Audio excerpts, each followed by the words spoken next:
Hello, Pikeview High School, and welcome to lesson number 2. Now, remember, today as we're working, feel free to stop the video anytime you didn't understand. Go back and rehash what you went or what we've been through already. And you should, if it helps you for sure, write down the notes as I'm doing it, especially when I'm drawing things, because it's probably going to be beneficial for you later if you've already been through it once instead of having to track through the video multiple times. So, take notes. Participate with me, and if you need help, always pause the video and go back and listen again. So today we're going to be talking about the treble clef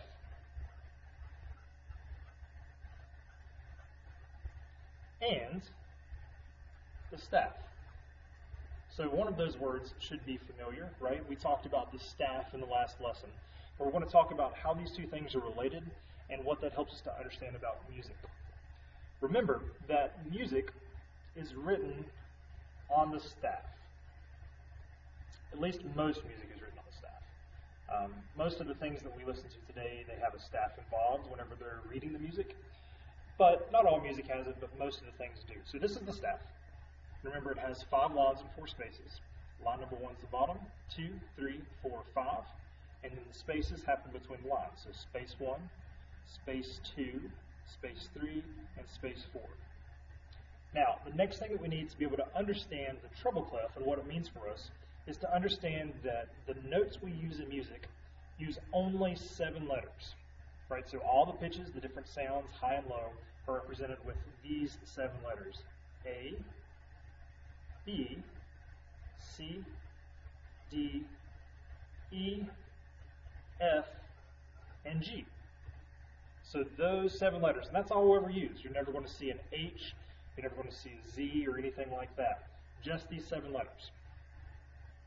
So what when we combine these two, the clef and the staff, the thing that helps us to understand where these letters go and how they make any sense in music is by using a clef. Now, all a clef does, right, we're going to talk about a few of them, all the clef does is help us to better organize. So the first clef is called this. It's called the treble clef. And you might want to draw it on a staff with me a few times to know exactly what it looks like, because we'll be doing it a lot in the future. We start first by using a straight line all the way through the staff. Next thing, I'll make a D on top of that line, right? So it creates a D here. That line continues through, touches the bottom line, line number 1, curves back up, and then curls around line number 2, right? So just for reference, 1, 2, 3, 4, 5. It curls around line number 2. Now, the great thing about this is that it gives us a hint. So anytime it comes time for a test or an assignment, we can always remember where one note is on the treble clef. Right, so treble clef here, remember this is called the treble clef. Right, this thing. Right, so this clef is called the treble clef. Where this loops around, so where it curls around, you can see how it kind of makes a little crosshair right here on line number 2, or with line number 2. That note is G. Alright, so this over here, it's the note G, and we can write it on this line all the time. So anytime you see a staff with a treble clef on it, you will always know that this note is G. Now, one other thing that kind of helps us to remember this is that the treble clef has another name, right? We also call it the G clef. Treble clef is known as the G clef. So anytime we see this, we know where it makes the crosshair right here on line number 2. That note is G. All right? Now, we can draw another staff with me. Make this one a little bit longer, just so we have some room to write on it. Remember, it doesn't have to be perfect. Let's draw our treble clef.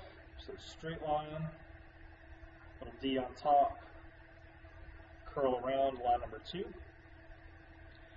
There's 2 ways that we can remember this, and at some point we'll be tested on this clef along with the other clefs that we talk about. We can talk about just the lines first, and then we can talk about spaces, and then we'll put them together. So we know that G goes here. Our first line should be the note E, so EG. Third line is B, as in boy. Fourth line is D, as in dog. And then our top line here is the note F. Right? So we have these different pitches. Now, one thing I want to add to this, we don't usually see the letter names written on the staff if we're playing music. Instead, we see the notes like we used in the last lesson. So we can put that inside of a whole notes. We can put the G inside of a whole notes. And same thing for each of these. Right? So E, G, B, D, and F. And they're just inside notes. And usually, instead of seeing them inside, we would see something more like this. Right, so 5 lines, and then we use the whole notes to represent them. Okay, now if I scoot out here, just so I have some more space to write, in the spaces we have these notes. F is your bottom space, A, C, and E. All right, so line number 1 is E, line 2 is G, line 3 is B, line 4 is D, line 5 is F, and then space 1 is F, space 2 is A, space 3 is C, space 4 is E. So a few ways we can remember that. Every good boy does fine, and you can make up your own if it helps, and then the word face. And that's anytime we see the treble clef. Now, the way we want to do this that makes a little more sense to me, we draw one more staff.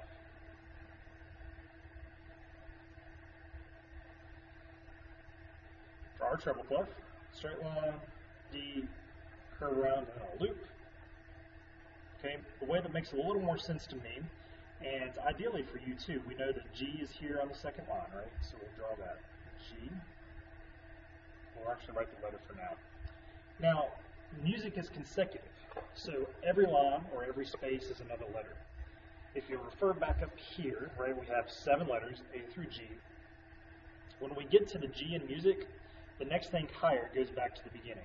So that means G would loop back to A. Okay? So if we have a G here on space number 2, if we go higher, 1, to space number 2, G would move to an A.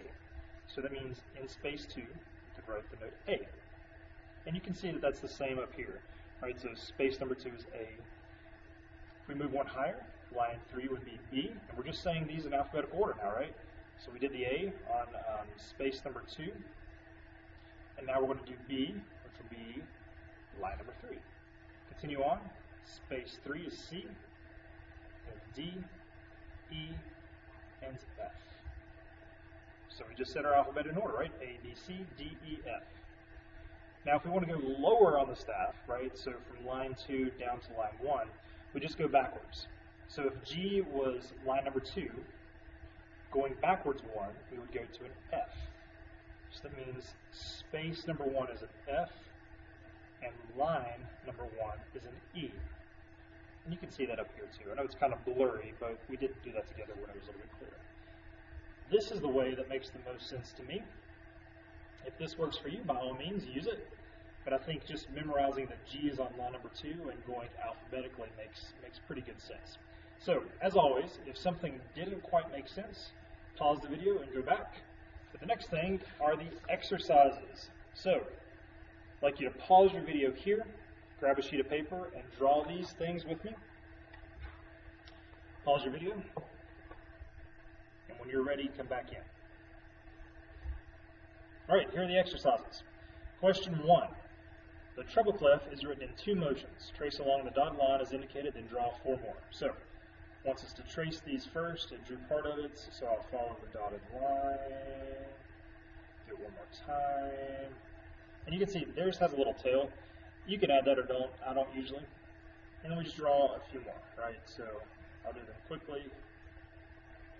You can take as much time as you need. There we go. Bunch of treble clefs, right? Treble clef. Question 2. Write the letter names of the following notes. Use capital letters. So we might have to refer back to some of the stuff we had earlier, right? But we know that C was in space number 3. G is in line number 2. F space 1, B line 3, F line 5, E space 4, E line 1, A space 2, D line 4, and C space 3. Now if you didn't understand how I got that, all we're doing is we're using the letters that we got up here, right? So this is the one I would probably look at. And for example, the first one down here was in the third space. See it down here?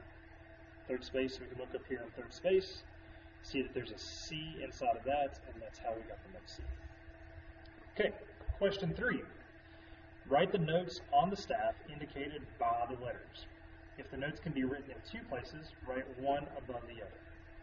All right? Now for some of these, I may throw in some notes that we don't know how to get to yet. That's fine. But I'm going to show you 2 places for each of them just so you have an idea. First one was F.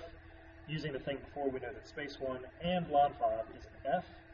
For D, it should be below line 1 and then also on line 4. C, I'm not going to tell you what this is because it's coming up. And then the one you should have got was in space number 3. B, line number 3. E, we know that one from earlier. Line 1 or space 4. A, space number 2. There's another one, but we won't do it for now. G is in line number 2, and also goes above the top line. And then F, bottom space, and top line. All right, if you have any questions, as always, refer back to earlier points in the video. Other than that, have a great day.